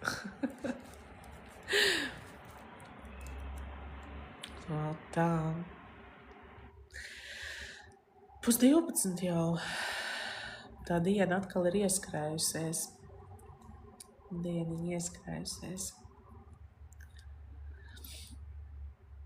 Paldies. Nē, man pašai arī noderēja. Es vismaz izteicu visu, ko gribēju izteikt. Tā ir. Bet būtu arī interesanti, jā, saprast, kas būtu tas, kaut kādus, ko uztaisīt, kaut kādas arī tās tematiskās sarunas, un arī tādas ir ik pa laikam vajadzīgas, ka kādam sakrājās kādi jautājumi vai sajūtas. Tikai jāatrod tam varbūt vairāk laika. Kas šodien trešdien, šovakar mums sieviešu enerģija kursiņš ir. Es jau domāju, vai tā patiešām brīvs vakars, nu netaču. Rītvakar arī laikam nesanāk laivā ienākt, jo rītvakar ir konsultācija, un tad jau varbūt piekdiena, bet nākamā nedēļa tikai līdz trešdienai es būšu pieejama. Sveiki, Ilona! Tikai līdz trešdienai, un šo sestdienu Krimulda. Varbūt vēl kāds garām ejot sadzird, ka grib pievienoties Krimuldā enerģētiskajai pastaigai procesam. Jā. Dainai kārtiņa. Dainai šodienai ceļa vārdiem. Esi līdzsvarā. Savs laiks dot, savs laiks ņemt. Šodien tev prasīs noturēties līdzsvarā, mierā, censties ne par ko nepārdzīvot. Nu, tad Inesei arī lūdzu labi.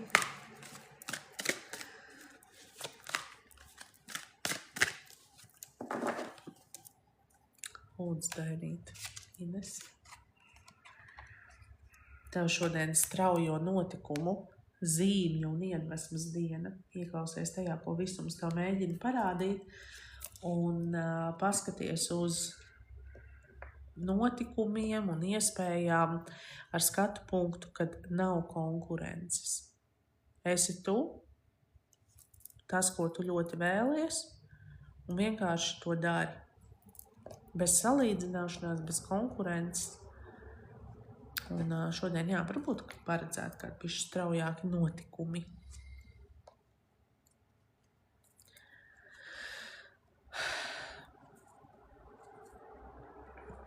Tā arī izskatās, ka saulīte taisās pamazām spīdēt.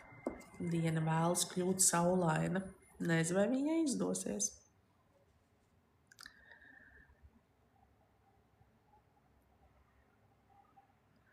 Jā, ir līdzīgi. Tā, jā, jo tev bija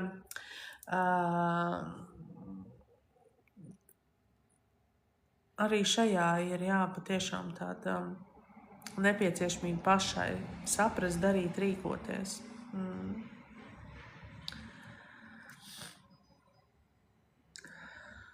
Sveiki, Evitiņa. Vai dēlam ir autisms? Tas noteikti nebūtu šāds te kāršu jautājums. Pirmkārt, tā ir medicīniska diagnoze. Ja medicīniski viņa ir noteikta, tad noteikti ir pamats tam ticēt.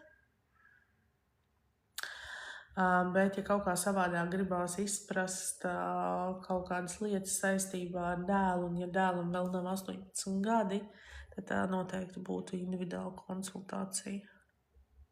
Nebūs īstā vieta.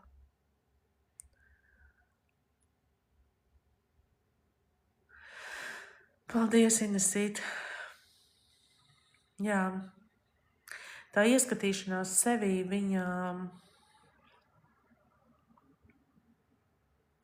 mums viņa nevienmēr ir patīkama reizi, bet pēdējā laikā arī man pašai ir tā sajūta, kad es sāku vairāk sev pētīt un uzdot sev jautājumus, kāpēc manī vēl ir palikuši kaut kādas tādas vai savādākas lietas, jo pilnīgi nekādā veidā es nevarētu teikt, ka esmu balta un pulkaina un ka man neeksistē nekādas cilvēciskās īpašības un līdz ar to problēmas ar to visu. Ja? Jo mums katram ir kaut kas un vienmēr kaut kas būs, jo savādāk jau apstātos mūsu attīstības ceļš. Visu laiku ir kaut kas, ko sevi ieraudzīt un ko to tikt galā. Jo mans tagad galvenais jautājums, ar ko es gribu tikt līdz galā, un tie, kas saka, ka jau ir tikuši, es viņiem neticu, ir ego ietekme, bet atsevišķās dzīves situācijās. Jo ir jomas, un es domāju, ka jūs varētu piekrist, ir jomas, kur mēs spējam savu ego nolikt malā. Un ir jomas, kur viņš reaģē automātiski. Un man gribās tikt vaļā no tā automātiskuma, iedot lielāku apzinātību tajos jomās, kur man viņš tagad triggerējās ārā. Jauku dienu, Dina. Varbūt, ka būs jāpiedāvā kaut kādu kopdarbu, šito padarboties un pastrādāt, kur strādājas ar praksēm es pati, un varbūt vēl kāds grib pievienoties, jo jā, es esmu pamanījusi, kad man šis ir parādījies.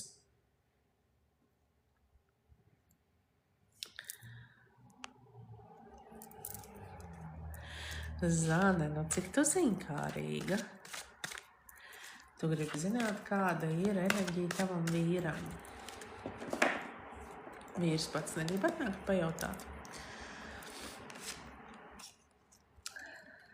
Viņš ir cilvēks, kurš mācās caur pieredzi. Viņam ir visu jāsaredz, jāsajūt, jāizdara, un viņam nevajag liekt pieredzi. Līdz ar to viņam ir jāļauj pašam kļūdīties un pašam tās kļūdas izlabot. Tātad tev esot līdzās savam vīram, ir jābūt diezgan pacietīgai, un tavam ego nevajadzētu pārāk izpausties. Viņam viņš ir pieredzes cilvēks, viņš diezgan mērķiecīgi iet uz saviem mērķiem, bet viņam viss nāk caur viņa paša izveidotu pieredzi.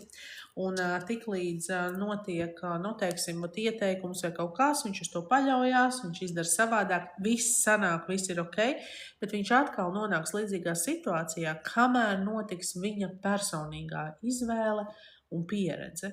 Un šim ir vērts pievērst uzmanību pārattiecībās. Ja ir cilvēks ar šādu enerģētisko tipu, tas nozīmē, ka ir pēc iespējas mazāk jāiejaucās viņa problēmu risināšanā, padomu došanā un visādās tādās lietās. Es gan nezinu, vai tas ir tas, ko tu gribēji uzzināt, vai tas ir tas, ko man iedeva paskatīties.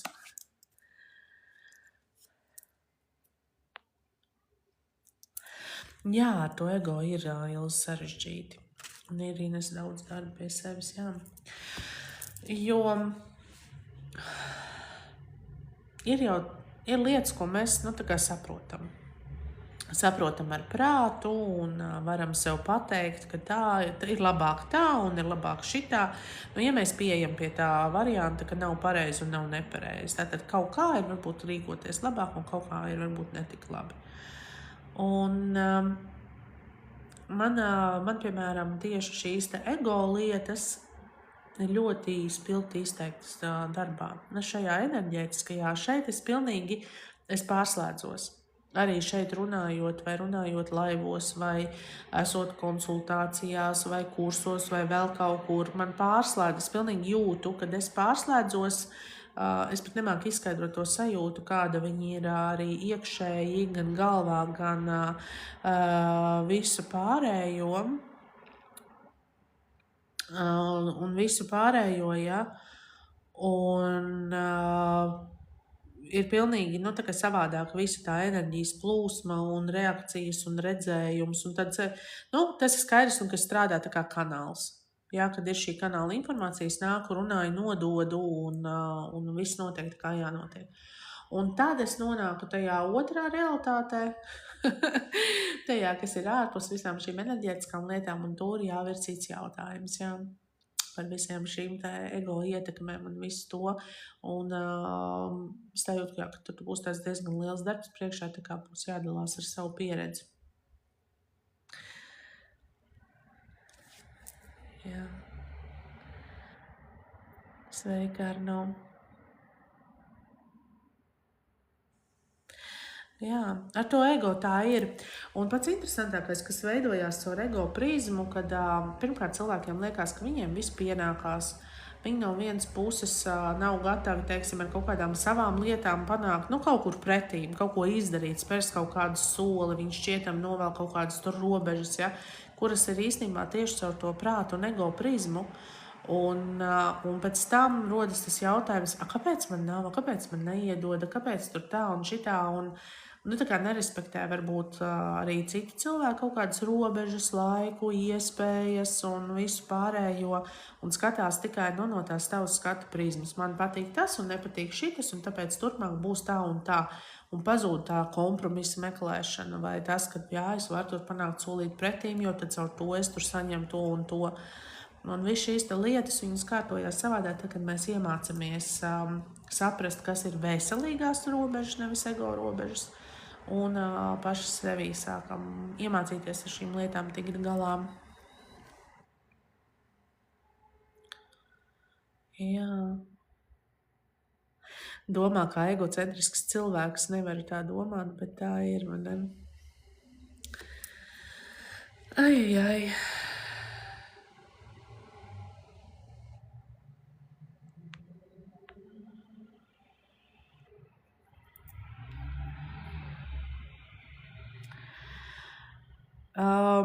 Ego un egoisms, nē. Egoisms ir ego izpausme.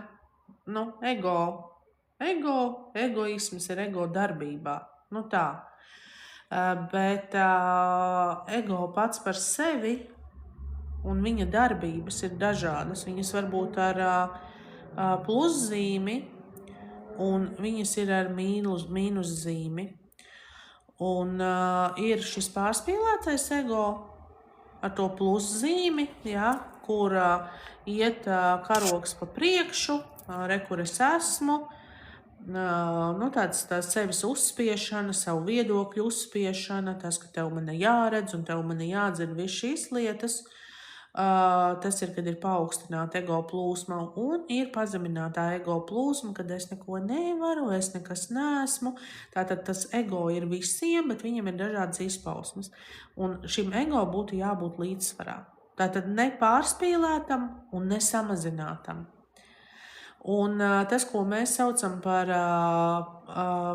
egoismu, mēs esam iedevuši darbības vārdu pārspīlētajai, paaugstinātajai ego plūsmai, tai ego formai, kur mēs esam, kur mēs sakam, ka cilvēks ir egoistisks, ja? Kad viss viņa skatu prizma ir caur viņa ego, caur viņa egoismu, egoistiskumu, ja? Kad viss tikai viņam, viņš visu ņems, ķeras, grābs, visu vadīs, visu pārvaldīs un visur turēs rokas pulsu, un zem tā visa ies apakšā vēl daudz citas lietas, vēlme kontrolēt, tur, daudz ko tur vēl var pavilkt apakšā.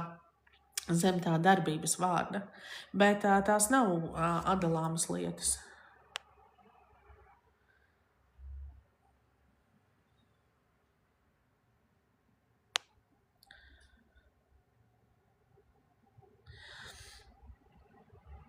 Jā, un es saprotu, ka psiholoģijā skaidroja savādāk. Man arī psiholoģijā studējot daudz ko skaidroja. Bet es jau šeit dalos ar savu viedokli, ar to, kā es to redzu, kā es to sajūtu. Es nesaku, ka tavs viedoklis vai psihologus sniegtais viedoklis ir nepareizs, bet tas ir viens skatu punkts. Mans skatu punkts ir savādāks. Es to saredzu šādi, psiholoģija kā sistēma to saredz savādāk. Ezotērika kā sistēma to saredzēs vēl savādāk. Kāds kā visādi sistēma apkopojums to saredzēs vēl savādāk, būs diezgan dažādi, nav pareizi, nav nepareizi. Es to redzu šādi, bet to var formulēt arī tā.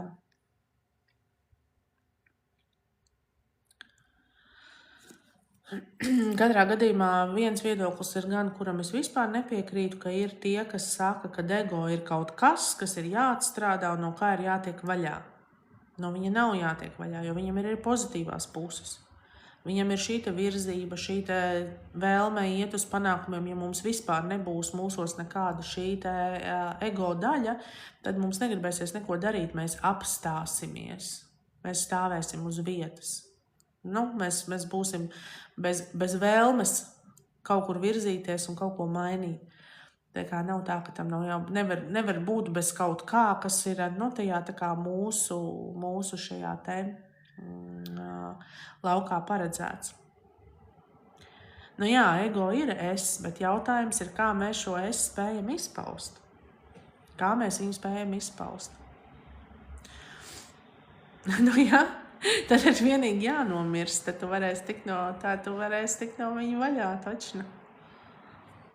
Un tas pats, kas saka, visu ir jākāpj ārā no sistēmas. Tad tev ir jāiet prom no zemes. Ja tev ir jākāpj ārā no sistēmas, tev ir jāiet no zemes prom. Jo zeme ir sistēmu kopums. Daži dažādi jautājums, kā tu spēj, tu vari stāvēt un balansēt starp vairākām, atrasties uz kaut kādu, nezinu, skatu torni vai skatu laukumu, es pat nezinu, kā to novizualizēt. Un tu vari iekrist kādā no tām bedrītēm iekšā un būt tikai tur. Jā, vai arī būs vairākās vienlaicīgi tieši tā. Bez tā nav iespējams būt. Tā, Evita, kā nedēļas kārti vēlās, labi. Nedēļa iet uz beigām, bet tava nedēļas enerģija atgriezties pie savas iedvesmas, pie saviem hobijiem, pie saviem talantiem, būt sev pašai. Ļoti spilgts aicinājums nedēļai.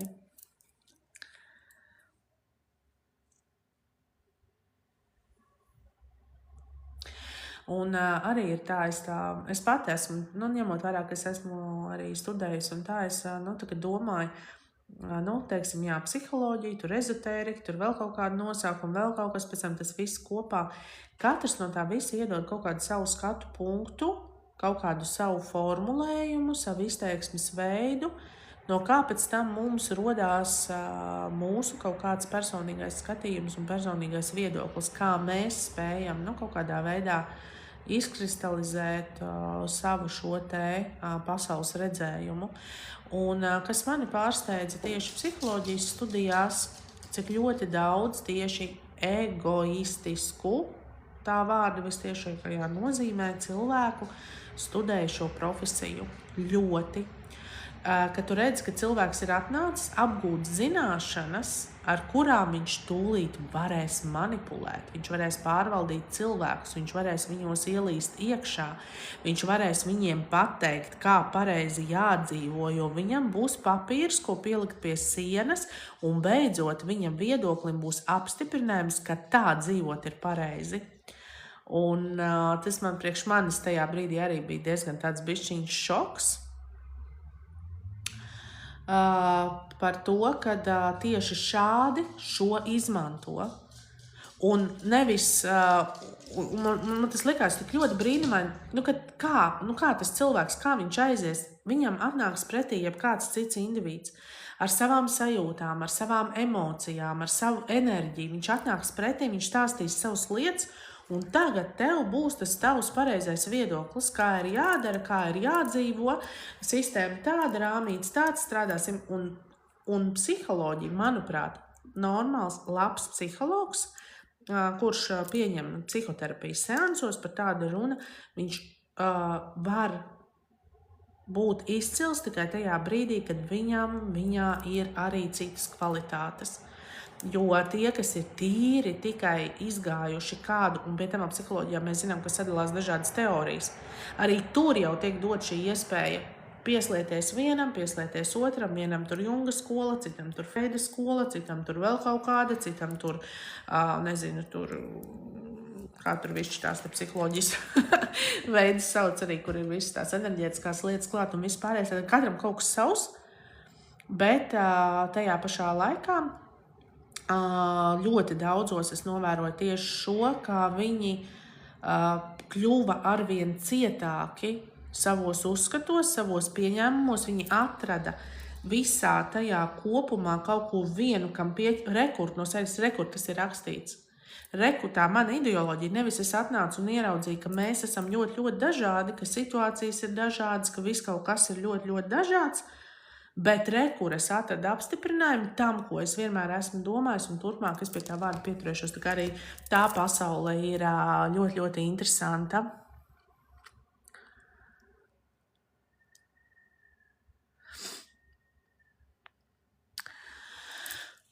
Tā upurim var būt gan pazemināts, gan uzpūsts ego.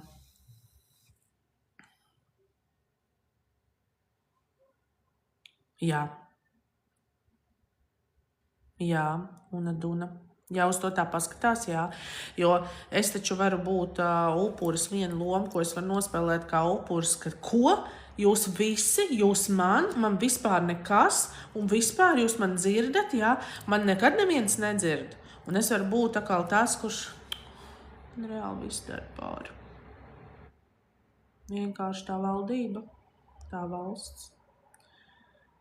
Es vienkārši sēdēšu un es jūs sodīšu ar savu klusēšanu. Es klusēšu, un tad visi sapratīs, kad es ciešu. Jā, un otrs būs tas, kurš ies un bļaus par to. Tas tā vispārēji. Bet jā, dažādas ego lomas. Jā, tieši tā. Es tev pilnīgi piekrītu. Tāpēc es esmu viena no tām, kas vispār negribu nekādā vārdā neko nosaukt. Kad es tur nodarbojos ar to, vai ar šito tam nav nosaukumu, ko es daru. Tas ir tas, kā es to redzu, ka tam nav nosaukumu. Tas ir visa kā apkopojums, apvienojums, paņemot to, kas pēc manām sajūtām ir derīgs. Bet, ja mēs skatāmies uz ezotēriku kā uz rāmi, kā uz to veco visu skolu, kur ir iekšā visas raganu skolas un visas šīs te enerģētiskās lietas, kas pirmkārt kļuva par ļoti tādu komerciālu zirdziņu, par pasauli, kur tu nevari ielausties. Ja tu mēģini, tevi tur sagaida, tevi tur vērtē, tevi tur nopeļ, nozākā. Tātad pretīm atkal šie spēcīgie ego un viss šīs lietas, kur iet šī pastiprinātā vērtēšana. Tu esi vai neesi īsti ezotēriķis, tu esi vai neesi īsts enerģiju nesējs, ja? Un tad visi ir tie enerģiju lasītāji un tā tālāk. Šī te ļoti uzpūstā konkurence arī tajā visā. Un tajā pašā laikā, jā, tas, ko tu saki, kad tur tiek sētas, lai tas eksistētu un lai varētu pievilināt tos saucamos klientus, ir vajadzīgas bailes. Cilvēkam ir jābaidās, jo caur bailēm cilvēks kļūst vadāms. Un tad tur arī no turienes viss sākās. Visi lāsti, visas melnās acis, tumšās, kā viņas tur sauc, ļaunās acis. Tātad viss, no kā ir jāaizsargājās, uzreiz no zem tā mēs varam pabāzt visu, lietot tādu akmensienu, tādu striķīti, lasi tādu grāmatu, dari to, rituāls tāds, rituāls šitāds, tur vēl tas un tā un tā. Un zem tām visām bailēm mēs uzreiz varam pabāzt apakšā, jā, veselu sfēru, kurai patiesībā ir 1001 niša.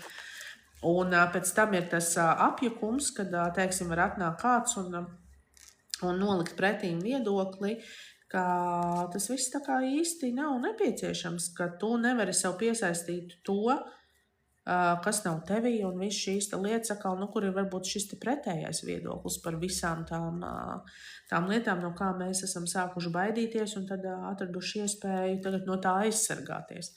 Tā kā, jā, tā ir arī vesela sistēma ar maldināšanu un visu pārējo. Un arī par reliģijas to noteikti piekrītu.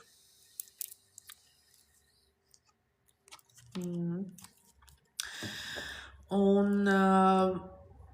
reliģijai arī ir, es nesen kaut kur redzēju, kaut kas bija sācis citēt tos psalmus un tās lietas, kur ir ļoti viedi visi šie teikumi, kas tiešām atver iespēju padomāt, aizdomāties, kur ir kaut kādas arī ētikas normas un tādi enerģētiskie principi iekļauti, bet ir arī tādas diezgan baisas lietas, kas arī darbojas, ar kaut kādu to baidīšanu vispārējo, kur arī, kad mēs sadalām tagad, kur būs paradīze un kur būs elle, un kurš būs labais un kurš būs ļaunais, un arī šī ir tā. Es negribu noliegt nevienu, un katrā jomā būs viens kāds, vai varbūt 5 kādi vai vairāk, kuri runās, domās, darīs savādāk, kuri nesīs to pamatdomu. Pamatdoma ir nest gaismu, darīt labu. Un arī mūsdienās būs kāds, kurš to visu iznesīs, arī tās reliģijas ietvaros. Tāpēc mēs nevaram uzlikt viņai zīmogu un pateikt, ka tas ir slikti, vai ka tas nav vajadzīgs, vai ka tas ir kaut kas, kur nekādā gadījumā neiet un neiesaistīties. Nē, tas ir katram savs šis ceļš, šīs te iespējas, kaut kas, ko redzēt, ko piedzīvot. Būs pozitīvās pieredzes, būs negatīvās, būs noteikti kaut kāds savs labums, nekas nav tāpat vien. Un būs arī šie te viedie vadītāji un enerģija nesēji un vispārējais arī tajos lauciņos. Bet te jau visur vairāk vai mazāk rodās tas stāsts, kā to izmanto, kam to izmanto un pašos pamatos, kam tas viss, teiksim, ir bijis radīts, jā. Lai mēs varam pārvaldīt cilvēkus, lai viņi kaut kur pulcējās, lai tā ir tā vienīgā vieta, kas viņiem dod kaut kādu cerību. Un cilvēkam vienmēr ir bijis vajadzīgs tomēr kaut kas, kam cerēt, kam ticēt, uz ko tiekties. Un reliģija mūsdienās ļoti daudz ir paņēmusi arī no šīm gaismas praksēm, ir ieliktas šīs te meditācija principi un vēl visādas lietas, kas ir patiesībā jau ļoti labi. Un tā taču ir saziņa ar augstākiem spēkiem, un mēs nevaram noliekt, ka tas ir slikti. Un protams, ka tas veica kaut kā mēs vēršam savus lūkšanas, cik ļoti mēs esam apzināti tajā, kad mēs caur sevi varam vērsties par sevi un visām šīm lietām, kas ir atkal citi principi, kurus ievērot vai neievērot. Bet, jā, tas visam ir atkal vieta būt, bet līdz kaut kādai noteikti zināmai robežai un ietekmei un izmantošanu, kā mēs to izmantojam vai neizmantojam savā labā. Jā. Papildus kursi psiholoģijā.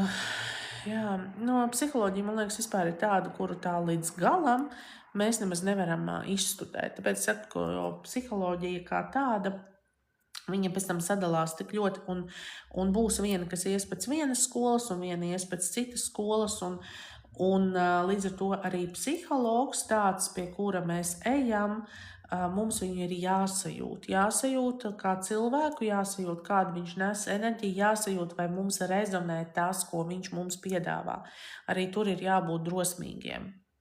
Ja aiziet nevis ievilkt ķeksīti, jā, viss tas ir speciālists, es lauzīšu sevi un es viņu klausīšu, bet noteikti ir kāds, kurš ar tevi rezonēs un ar kuru tev strādāt būs viegli, caur kuru būs kaut kāds pilnīgi cits enerģijas, un viens tam visam pievilks klāt kaut ko vienu, cits kaut ko citu, viens strādās ar kaut ko ļoti klasisku, cits tur apvienos ar vēl kaut kādiem iedvesmas, un visu šī, piemēram, tas pats, ko mēs saucam par ezotēriku vai vienalga kādā vārdā. Tas viss ir arī psiholoģijā, un varbūt, ka tev arī gan jau, ka bija tas, ka psiholoģijā ir pilnīgs oficiāls terapijas veids, kā maģiskā domāšana, kas tiek izmantota. Maģiskā domāšana. Šis viss, ko mēs šeit runājam, vairāk vai mazāk iet zem šīs maģiskās domāšanas, bet maģisko domāšanu kā atkal tādu psiholoģisku aspektu vai metodi mēs varam izmantot tikai tad, ja mēs esam pārliecināti, ka tas cilvēks mums pretīm ir ar pietiekami stabilu psihiku. Jā, jo, ja mēs iesim pie viņa ar maģisko domāšanu, bet viņš izrādīsies tāds, kuram atliek tikai uzpūst, un viņam putni jau paceļās spārnos un nekad vairs neplāno nolaisties apakaļ būrī, tad mēs ar savu maģiskās domāšanas ietekmi varam viņu tikai iesēdināt, taču kaut kādā būrī beigās nekas labs nevar sanākt. Un tā kā visam ir savu vieta. Bet, jā. Un, manuprāt, jau vispār nekādās reti, kur mēs vispār varam būt bez šīm te psiholoģiskajām vai enerģētiskajām zināšanām. Mēs taču visu laiku esam miedarbībā ar cilvēkiem, ar apkārtējo vidi, paši ar sevi. Mēs visu laiku esam kaut kādu notikumu vai izvēļu priekšā. Mums ir jāvar pieņemt lēmumu, jāvar atrast kompromisus. Tajā pašā laikā mēs varam būt empāti, bet mums ir jāspēj analizēt tās savas sajūtas. Ja mums nebūs enerģētiskās zināšanas, mums būs grūti caur savu šo te empātismu spēt atdalīt savas emocijas no tām emocijām, ko mēs sajūtam citos. Tad daudz visā tāda aspekta, kāpēc viss šajā pasaulē ir tāpēc, ka tam tur ir jābūt, vienkārši ir jābūt. Un nav tas pareizais vai nepareizais vai labais vai sliktais, bet ir viss tajā savā miedarbībā. Un ir jābūt vecai sagrūšai mājai, lai mēs novērtētu jaunus celtu, un ir jābūt tumsai, lai mēs novērtētu gaismu, un jābūt ir dzīvoklim, lai novērtētu privātu mājas kvalitātes un otrādāk, un jābūt ir ritenim un mašīnai. Visam ir jābūt. Vienīgi, kamēr mēs nonākam pie tās apziņas, kad ne jau mums personīgi to visu vajag vienlaicīgi. Un ja kaut kas no tā, kas eksistē, mums nav, kad līdz ar to mēs esam savādāk vai sliktāk vai vēl kaut kādi. Tā kā tā.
Labi, es saprotu, ka šobrīd esmu situācijā, ka mēs beidzam šo sarunu,